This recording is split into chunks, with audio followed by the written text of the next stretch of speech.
Hello, everybody. I'm a practicing therapist and a doctoral student of psychology. Today, we're going to go over a topic that is a little bit more specific than my typical videos. It's in response to a couple comments I saw. And basically, there's something different about avoidant men, particularly, that can be applied that may not apply or translate at least as well to avoidant females. And today, we're going to talk about that. And that's actually the disappointment that their partner feels. And we're going to go over a little bit of that as well. Keep in mind today, y'all, I had a pretty busy day. It was productive, but there was quite a lot of things going on. And so if I'm a little bit spacey or not as communicative as I typically am, that's the reason why. I just got off work. I just changed to something I like to wear. And I'm just trying to relax, and making videos helps me. But it was a rough day, but let's go ahead and jump right in. Before we get into the actual factors, I want to mention why this applies to avoidant men, okay? Typically, males are raised to believe that his sacrifice, so when he sacrifices in romantic relationships, that his sacrifice and his hard work will earn him love in comparison. So in comparison to females, where they might not necessarily feel that way, at least not as strongly, men of all attachment styles tend to believe they need to earn love, which is why actually with anxious, preoccupied men, you can actually see them really try to earn their partner's approval, even if all his methods are not landing with her. In comparison to anxious, preoccupied females, she might attempt multiple different methods, and she might, try and use maybe more indirect methods because she's not feeling like she's getting what she is feeling like she deserves as reciprocated. Whereas anxious males, they might continue to pursue because of this particular dynamic. And so avoidants in general are very sensitive to failure, okay? However, female avoidants may not see a disappointed partner as such a great failure in comparison because of that dynamic we talked about. Men in general, even secure men, they tend to believe that love is part of sacrifice and it has to be earned to some extent. I'm not even saying that's healthy, wrong, or right. I'm just saying these are dynamics, right? I'm just sharing information. I'm not giving opinions necessarily. I'm trying not to. And that's why we see that. So there's another aspect that a lot of people also don't recognize, particularly with heterosexual relationships, is how females react when they're disappointed is actually different from how males react. At least from my analysis as a therapist, when females are disappointed, often, regardless of the attachment style, they tend to communicate a little bit more calmly and logically in comparison to when they're not disappointed. So when they're upset, they may come across more emotional, less emotionally reserved, whereas when they're communicating more calmly and logically, that's when they're more disappointed. This is more palatable to avoidance, so it's easier for them to understand. Whereas males, actually, it's kind of interesting. They do not behave that way, at least from my understanding.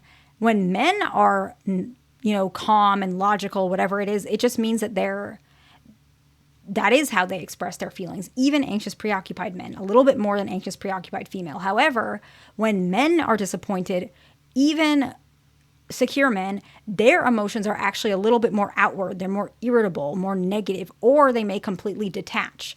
That's not how females tend to operate, at least not the way I'm observing it, not all the time. And so this particular dynamic of how a female reacts when she's disappointed, in combination with how dismissive avoidant men perceive disappointment, makes this interesting dynamic a very easy leverage for avoidant men to change. And I made a short about avoidant females and why it's hard for them to change. And that actually is part of the reason why this may not work as easily. And so if you guys are curious about that, you can look at it. So let's talk about the specific reasons why, and then how can you two as a couple or whatever you want to say can use it as leverage to help heal your partner.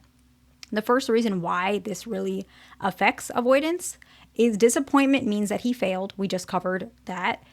And if he failed, that means that he's not doing his best or his duty for what he should be as a male sometimes, as a person. That's usually the perception, okay?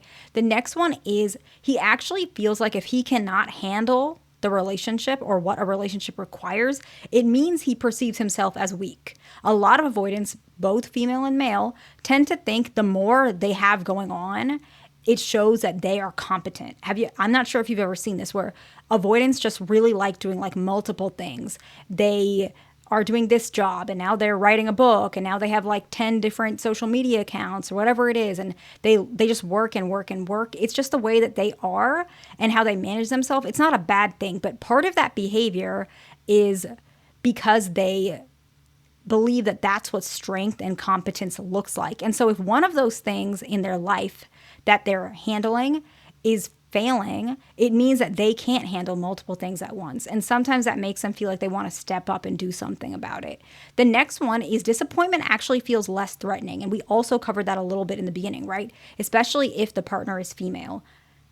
Anger or hurt can sometimes be perceived as confrontational or even blaming. This actually triggers defensiveness, which causes a lot of men, especially dismissive avoidant men, but fearful avoidant men as well, to shut down, especially when they're struggling with emotional expression. Now, particularly with fearful avoidant men, disappointment can also help them to be more honest. I'm not saying fearful avoidant men are not honest. That's not what I'm saying, but they tend to be afraid to be honest about their genuine feelings. So what they do is they may shut down or say things to placate you. I'm not trying to trigger you. I'm just trying to be honest. Or they may feel a certain way, so they avoid you for a certain amount of time because they feel like you're going to react. And that's going to make them activate or deactivate. However, if you are disappointed, it comes across less threatening. So fearful avoidant men can tell you what actually is bothering them. Sometimes that happens. I'm not saying that's wrong or right, but sometimes that can happen. There's another part of it as well, which we'll put as the next point. And this is more particular with dismissive avoidant men, but avoidance in general. Often, I'm going to try and explain this. It's when people are disappointed, their expectations lower.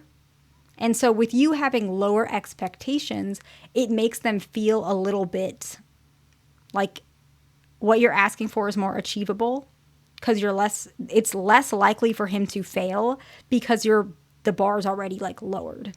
I'm not saying that's a good thing, but that's part of it, okay? The next one is very similar to that.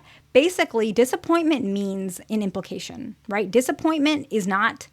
No random stranger is going to be disappointed genuinely by you. Typically not, at least my understanding of disappointment. Typically, someone who's disappointed means they believed in you and now they no longer believe in you as well. And so, interesting enough, this is where way more particular for men, okay?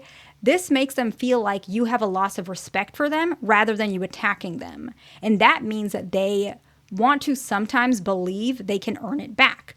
Often, the loss of admiration is more painful and motivating typically than like yelling or crying, typically. Not always the case, but that's another reason, okay?